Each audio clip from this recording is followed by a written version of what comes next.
Bhumata brigade ಏನು ಮಾಡಿದ್ರು, ಯಾರಿಗೆ ಧಾರ್ಮಿಕ ನಂಬಿಕೆ ಇಲ್ಲ ಅಥವಾ ಯಾರಿಗೆ ಶನಿ ಮಹಾದೇವನ ಮೇಲೆ ನಂಬಿಕೆ ಇಲ್ಲ ಅವರೆಲ್ಲ ಹೇಳಿದ್ರು ನಾವು ಹೋಗ್ಲೇಬೇಕು ಗರ್ಭಗುಡಿಗೆ, ಅಂದ್ರೆ ಮೂಲ ಸ್ಥಾನಕ್ಕೆ ಎಂಟರ್ ಆಗ್ಬೇಕು ಅಂದ್ರು. ಇವ್ರು ಯಾರು ಮಸೀದಿಗೆ ಎಂಟರ್ ಆಗ್ಬೇಕು ಅಂತ ಯಾವತ್ತೂ ಕೇಳಲಿಲ್ಲ. ಸದ್ಗುರು ಆಶ್ರಮಕ್ಕೆ ಯೋಗಕ್ಕೆ ಹೋಗೋರೆಲ್ಲ ಕಿಡ್ನಿ ಕಿತ್ಕೊಂಡ್ಬಿಡ್ತಾರೆ, ಹಾರ್ಟ್ ಕಿತ್ಕೊಂಡ್ಬಿಡ್ತಾರೆ ಅಂತ ಹೇಳಿ ನೋಡಿ. ಒಟ್ಟು ನಾವು ಇವತ್ತಿಂದ ಒಂದು 20 ವರ್ಷದ ನಂತರ ಯಾರಾದ್ರೂ ಈ ಧರ್ಮಸ್ಥಳದ ಕತೆ ಮಾತಾಡಿದ್ರೆ ಜೋಕ್ ಆಗ್ಬಿಡೋದು, ಒಂದು ಬುರುಡೆಯ ಕತೆ ಅಂತ. ಅಂದ್ರೆ ನೀವು ಬುರುಡೆ ತಗೊಂಡು ಯಾವನ್ ಬಂದ, ಆ ಬುರುಡೆ ಎಲ್ಲಿಂದ ಅಂತೇಳಿ ಇವತ್ತವರೆಗೂ ತನಿಖೆ ಮಾಡಲಿಲ್ಲ. 20-25 ದಿನ ಅವನ್ನ ನೀವು ಜೈಲಿಗೆ ತಗೊಳ್ಳಿಲ್ಲ ಅಥವಾ ಪೊಲೀಸ್ ಕಸ್ಟಡಿಗೆ ತಗೊಳ್ಳಿಲ್ಲ, ಅಗಿದಿದ್ದು ಇಡೀ ಧರ್ಮಸ್ಥಳದಲ್ಲಿ ಇವೆಲ್ಲ ನೋಡಿದ್ರೆ ಅಗಿಯೋ ಲೆವೆಲ್ ತಂದ್ರು. ನಿಮ್ಗೆ ಆಶ್ಚರ್ಯ ಹೇಳ, ಡಾಕ್ಟರ್ ಆಡಮ್ ಅಂತ ಹೇಳಿ ಯಾರು ಸೌಜನ್ಯ ದೇಹನ ಪರೀಕ್ಷೆ ಮಾಡ್ತಾನ, ಅವ್ನು ಸಂತೋಷ್ ರಾವ್ ದೇಹ ನೋಡ್ಲೇ ಇಲ್ಲ, ಪರೀಕ್ಷೆನೇ ಮಾಡ್ಲಿಲ್ಲ. ಧರ್ಮಸ್ಥಳದ ವಿಚಾರಕ್ಕೆ ಬಂದ್ರೆ, ಈಗ ಈಶಾ ಫೌಂಡೇಶನ್ ಆಗಿರ್ಬೋದು, ತಿರುಪತಿ ಆಗಿರ್ಬೋದು, ಈಗ ಧರ್ಮಸ್ಥಳ ಅಂದ್ರೆ ಹಿಂದೂ ದೇವಸ್ಥಾನಗಳನ್ನ ಟಾರ್ಗೆಟ್ ಮಾಡಲಾಗ್ತಿದೆಯಾ ಅಂತ ನಾನು ಇದನ್ನ ಈ ಧರ್ಮಸ್ಥಳದ ವಿಚಾರ ಆರಂಭ ಆದಾಗಿಂದ ಹೇಳ್ತಿದ್ದೀನಿ. ಇದು ಈಗಿಂದ ಹೊಸ ವಿಷಯ ಅಲ್ಲ. ನೀವು ಭಾರತದ ಇತಿಹಾಸ ತಗೊಂಡ್ರೆ ಹಿಂದೆ ಬಂದವರೆಲ್ಲ ದೇವಾಲಯಗಳ ಮೇಲೆ ದಾಳಿ ಮಾಡಿ ಧ್ವಂಸ ಮಾಡಿದ್ರು. ಯಾಕೆ ಧ್ವಂಸ ಮಾಡಿದ್ರು? ದೇವಾಲಯಗಳು ಎಲ್ಲರನ್ನೂ ಒಗ್ಗಟ್ಟಾಗಿ ಇಟ್ಕೊಂಡಿತ್ತು. ಜಾತಿ ಮತ ಪಂಥ ಇಲ್ದಿರ ಇಡೀ ಭಾರತೀಯರನ್ನು ಒಗ್ಗಟ್ಟಾಗಿತ್ತು. ನಾನು ಬೆಳಗ್ಗೆನೂ ಮಾತಾಡ್ತಾ ಎಲ್ಲ ಹೇಳಿದೆ, ರಾಮೇಶ್ವರಕ್ಕೆ ಹೋದವ್ರು ಕಾಶಿಗೆ ಹೋಗಿ ಅಂತ ಹೇಳ್ತಾರೆ, ಕಾಶಿಗೆ ಹೋಗಿ ರಾಮೇಶ್ವರಕ್ಕೆ ಹೋಗಿ ಅಂತ ಹೇಳೋರ ಉದ್ದೇಶ ಏನಿತ್ತು ಅಂದರೆ ಇಡೀ ಹಿಂದೂ ಸಮಾಜ ಒಗ್ಗಟ್ಟಾಗಿತ್ತು ಅಂತ. ನೀವು ಶಬರಿಮಲೆಯಲ್ಲಿ ಹೆಣ್ಮಕ್ಳ ಅಂದರೆ ಒಳಗೆ ಹೋಗ್ಲಿಕ್ಕೆ ಒಂದು ಪಿಟಿಷನ್ ಹಾಕಿದ್ರು, ಚರ್ಚೆ ಆಯಿತು. ಇಡೀ ಜಗತ್ನಲ್ಲಿ ಒಂದೇ ಕಡೆ ನೈಷ್ಠಿಕ ಬ್ರಹ್ಮಚಾರಿಯಾಗಿ ಅಯ್ಯಪ್ಪ ಇರುವಂಥ ಕ್ಷೇತ್ರ. ಒಂದಷ್ಟು ಜನ ಹೇಳಿದ್ರು ಇಲ್ಲ ನಾವು ಹೋಗಬೇಕು ಅಂತ. 2006ರಲ್ಲಿ ಕೇಸ್, 91ರಲ್ಲಿ ಕೇಸ್ ಹಾಕಿದ್ರು, 6ರಲ್ಲಿ ಕೇಸ್ ಹಾಕಿದ್ರು, 16ರಲ್ಲಿ ಕೇಸ್ ಆಯಿತು, ನಡೀತಿತ್ತು. ಇದರ ವಿರುದ್ಧ ಏನು ಪ್ರಚಾರ ಮಾಡಿದ್ರೆ ಹೇಳಿ? ಹಿಂದೂ ಧರ್ಮ ರಿಗ್ರೆಸಿವ್ ಇದೆ, ಮಹಿಳೆಯರನ್ನ ಹಿಂದೂ ಧರ್ಮದಲ್ಲಿ ಅವಕಾಶನೇ ಕೊಡಲ್ಲ, ಅಂದರೆ ಹಿಂದೂ ಧರ್ಮ ಮಹಿಳೆಯರ ವಿರೋಧ ಅನ್ನೋ ಮಟ್ಟಿಗೆ ಅಂತಂದರು. ಇದಾದ್ಮೇಲೆ ಶನಿ ಶಿಂಗನಾಪುರದಲ್ಲಿ ಭೂಮಾತಾ ಬ್ರಿಗೇಡ್ ಅಂತೇಳಿ ಒಂದು ಹೋರಾಟ ಮಾಡಿದ್ರು. ಈ ಭೂಮಾತಾ ಬ್ರಿಗೇಡ್ ಏನು ಮಾಡಿದ್ರು, ಯಾರಿಗೆ ಧಾರ್ಮಿಕ ನಂಬಿಕೆ ಇಲ್ಲ ಅಥವಾ ಯಾರಿಗೆ ಶನಿ ಮಹಾದೇವನ ಮೇಲೆ ನಂಬಿಕೆ ಇಲ್ಲ ಅವರೆಲ್ಲ ಹೇಳಿದ್ರು ನಾವು ಹೋಗ್ಲೇಬೇಕು ಗರ್ಭಗುಡಿಗೆ, ಅಂದರೆ ಮೂಲ ಸ್ಥಾನಕ್ಕೆ ಎಂಟರ್ ಆಗಬೇಕು ಅಂದರು. ಇವ್ರು ಯಾರು ಮಸೀದಿಗೆ ಎಂಟರ್ ಆಗಬೇಕು ಅಂತ ಯಾವತ್ತೂ ಕೇಳಲಿಲ್ಲ. ಇದಾದ್ಮೇಲೆ ಈಶಾ ಫೌಂಡೇಶನ್ ನೀವು ಕೇಳಿದ್ರಿ, ಒಂದು ದೊಡ್ಡ ಚರ್ಚೆ ಮಾಡಿಬಿಟ್ಟಿದ್ರು. ಸದ್ಗುರು ಆಶ್ರಮಕ್ಕೆ ಯೋಗಕ್ಕೆ ಹೋಗೋರೆಲ್ಲ ಕಿಡ್ನಿ ಕಿತ್ಕೊಂಡ್ಬಿಡ್ತಾರೆ, ಹಾರ್ಟ್ ಕಿತ್ಕೊಂಡ್ಬಿಡ್ತಾರೆ ಅಂತೇಳಿ. ಅಂದರೆ ನೀವು ನರೇಟಿವ್ ಯಾವ ಲೆವೆಲ್ಗೆ ಬಿಲ್ಡ್ ಮಾಡಿದ್ರು ಅಂದರೆ, ಈಗ ಧರ್ಮಸ್ಥಳ ನೋಡಿ, ಧರ್ಮಸ್ಥಳ ಚರ್ಚೆ ಆರಂಭ ಆಗಿದ ತಕ್ಷಣ ಫಸ್ಟ್ ಬಂದಿದ್ದ ಚರ್ಚೆ ಏನು ಗೊತ್ತಾ? ಧರ್ಮಸ್ಥಳದಲ್ಲಿ ಜನ ಕಮ್ಮಿ, ಮಹಿಳೆಯರು ಹೋಗೋಕ್ಕೆ ಸೇಫ್ ಅಲ್ಲ. ನೀವು ಧರ್ಮಸ್ಥಳದಲ್ಲಿ ನಡೆದಂಥ ಯಾವುದೋ ಕೊಲೆ ಆರೋಪದ ಬಗ್ಗೆ ಮಾತಾಡ್ತಿದ್ದವರು 2ನೇ ದಿನಕ್ಕೆ ಏನು ಹೇಳಿದ್ರಿ? ಧರ್ಮಸ್ಥಳದಲ್ಲಿ ಮಂಜುನಾಥನೇ ಇಲ್ಲ, ಧರ್ಮಸ್ಥಳದಲ್ಲಿ ಜನನೇ ಇಲ್ಲ, ಈ ಥರದ್ದೆಲ್ಲ ಚರ್ಚೆ ಶುರು ಮಾಡಿದ್ರಿ.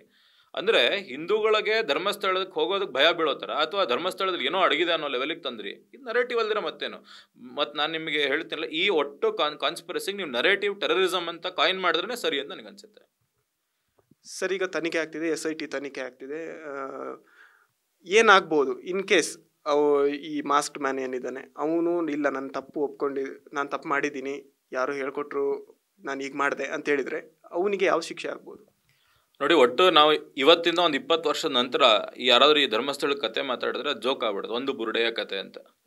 ಯಾವನೊಬ್ಬ ಒಂದು ಬುರುಡೆ ಎತ್ಕೊಂಡು ಬರ್ತಾನೆ, ಎತ್ಕೊಂಡು ಬಂದಿದ ತಕ್ಷಣ ನಾನು ಇವ್ರನ್ನ ಈ ಥರ ಸಾವಿರಾರು ನೂರಾರು, ನೀವು 100ರಿಂದ ಹಿಡಿದು 3000ವರೆಗೂ ಹೆಣಗಳ ಸಂಖ್ಯೆ ಹೋಯ್ತು, ಎತ್ಕೊಂಡು ಬಂದರು. ನೀವು ಒಂದು ಸುಜಾತಾ ಭಟ್ ಅಂತೇಳಿ ಅನನ್ಯ ಭಟ್ ಪ್ರಕರಣ ಬಂತು.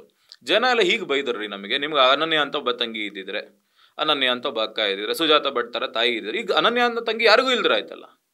ನೀವು ಅಂದರೆ ಒಟ್ಟು ಕಾನ್ಸ್ಪಿರಸಿ ಲೆವೆಲ್ ಹೇಗಿತ್ತು ಅಂದರೆ, ನೀವು ಸಿಕ್ಕಿದವರಿಗೆಲ್ಲ ಹಿಂಗಾಗೋಯ್ತು ಹಂಗಾಗೋಯ್ತು ಅಂತಂದರು. ಈಗ ಇವರು ಪೊಲೀಸರು ಇವ್ರು ನಂಬ್ಕೊಂಡ್ರು, 14 ಗುಂಡಿ ತೋಡಿದ್ರು. 14 ಗುಂಡಿಯಲ್ಲಿ ಏನು ಸಿಕ್ತು? ಏನೂ ಸಿಗಲಿಲ್ಲ. ನೆಕ್ಸ್ಟ್ ಗಿಡ ಹಾಕ್ಬೋದು.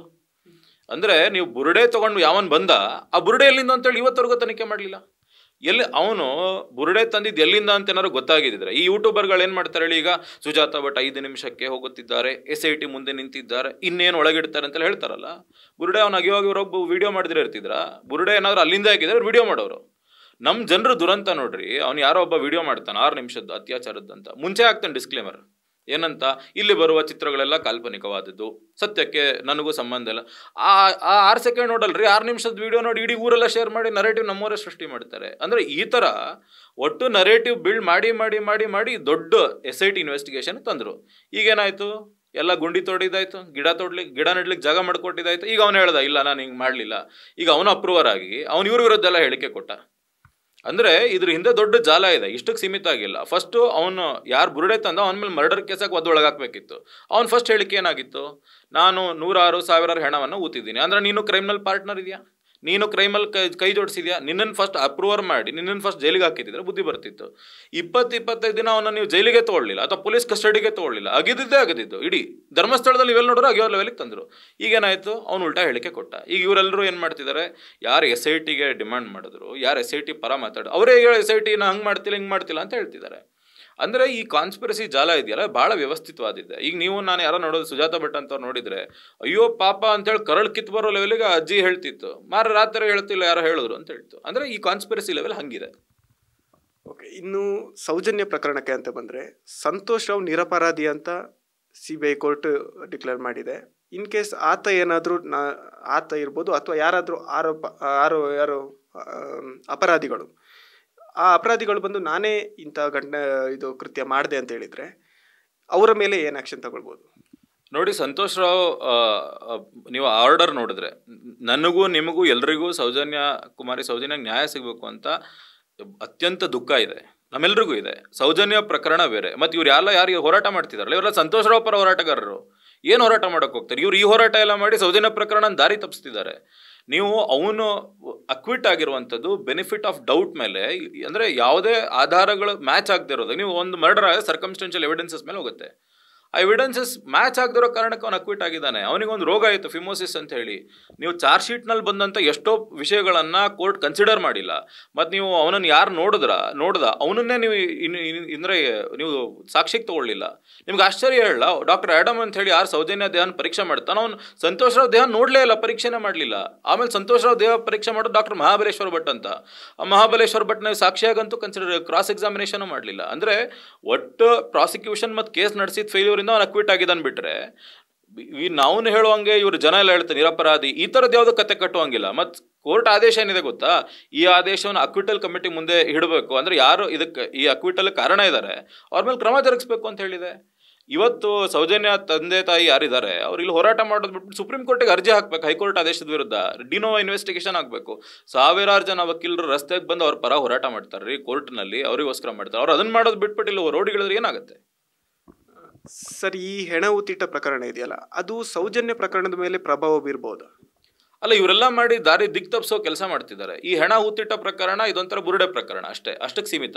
ಈಗ 14 ಕಡೆ ಅವನೇ ಹೇಳಿದ ಕಡೆ ಅಗದಿದ್ದಾರೆ, ಏನೂ ಸಿಕ್ಕಿಲ್ಲ ಅಲ್ಲಿ. ಇವರೆಲ್ಲ ಇದನ್ನು ಮಾಡಿ ನಿಜವಾಗ್ಲೂ ಸೌಜನ್ಯ ನ್ಯಾಯ ಸಿಗ್ತಿದ್ದನ್ನು ಹಾಳು ಮಾಡಿದ್ದಾರೆ. ಅದನ್ನು ಆ್ಯಕ್ಚುಲಿ ದಾರಿ ತಪ್ಪಿಸಿರೋ ಕೆಲಸ ಇವರೇ ಮಾಡಿದ್ದಾರೆ. ಇವ್ರಿಗೇನು ಅವಶ್ಯಕತೆ ಇತ್ತು? ಸುಜಾತ ಭಟ್ ಅಂತ ಹೇಳಿ ವ್ಯಕ್ತಿ, ನೀವು ಸುಜಾತ ಭಟ್ ಫಸ್ಟ್ ನನಗೆ ಗೊತ್ತಿಲ್ಲ ಅಂದರು, ಸುಜಾತ ಭಟ್ ನಾವು ನೋಡೇ ಇಲ್ಲ ಅಂದರು. ಈಗ ಸುಜಾತ ಭಟ್ ಹೌದು ಯಾರೋ ಒಬ್ಬರು ಅಂದರೆ ನಮಗೆ ತಿಳಿದವರು ಇರಬಹುದು, ಸಹಾಯ ಮಾಡಿದ್ರೆ ತಪ್ಪೇನು ಅಂದ್ರೆ ಅರ್ಥ ಏನು? ಅಂದರೆ ನೀವು ಒಟ್ಟು ಪ್ರಕರಣ ದಿಕ್ ತಪ್ಪಿಸೋದಕ್ಕೆ ಹಾದಿ ತಪ್ಪಿಸೋದಕ್ಕೆ ಮಾಡಿದಂಥ ಕಾನ್ಸ್ಪಿರಸಿ ಇವೆಲ್ಲ. SIT ತನಿಖೆ ಆಗ್ತಿದೆ ಸರ್, ಈಗ ಮುಂದೆ ಏನಾಗ್ಬೋದು? ಅಲ್ಲ, SIT ಅವರೀಗ ಆತನ ಆರೋಪಿ ಅಂತ ಮಾಡಿ FIR ಮಾಡಿ ಆತನ ಅಪ್ರೂವರ್ ಮಾಡ್ಕೊಂಡಿದ್ದಾರೆ. ಒಂದು, ಅವನ ಹಿಂದೆ ಇದ್ದಂಥ ಜಾಲ ಯಾರು ಇದ್ದಾರೆ ಎಲ್ಲರನ್ನು ಒಳಗಾಕಬೇಕು. ಎರಡನೇದು, ಇವರಿಗೆ ಇದಕ್ಕೆ ನಿಜವಾಗ್ಲೂ ಫಂಡಿಂಗ್ ಬಂದಿದ್ರೆ ಅದ್ರ ಬಗ್ಗೆ ತನಿಖೆ ಆಗಬೇಕು.